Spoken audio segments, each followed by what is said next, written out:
Friends எல்லோரும் எப்படி இருக்கீங்க? நான் ரொம்ப நல்லா இருக்கேன்.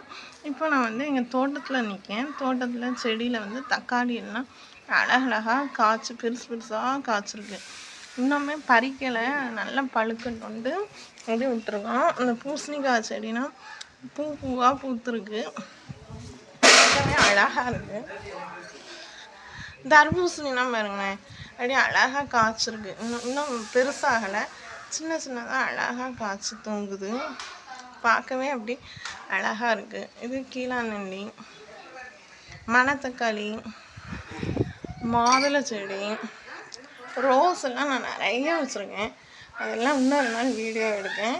இது வந்து ஜஸ்ட்டு இந்த பேக்யார்டு மட்டும்தான் இப்போ வந்திருக்கேன்.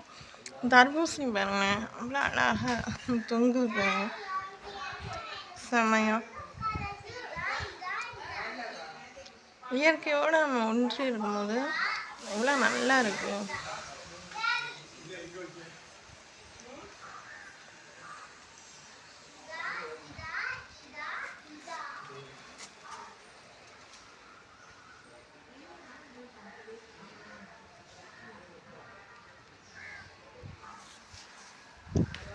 மாதுளையெல்லாம் பூவாக பூத்துருக்கும். இப்போ வந்து எல்லாம் பறிச்சிட்டாங்க. இது கருவேப்பிலை செடி, அது கண்டங்கத்திரி.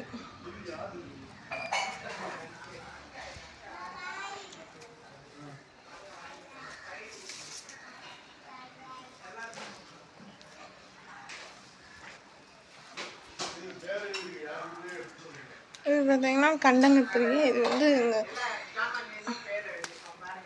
கண்டங்கத்திரி இது வந்து இந்த நம்ம கஷாயம் வச்சு குடிக்க அதுக்கெல்லாம் ரொம்ப யூஸ் ஆகும். இது பார்த்தீங்கன்னா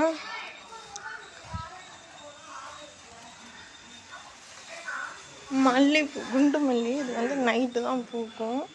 இன்னுமே எங்கள் வீட்டு தோட்டத்தில் நிறைய செடி இருக்குது. இன்னொரு வீடியோவில் எடுப்பேன். Until bye from Sridevi. Bye. You support my channel, you subscribe my channel. Thank you.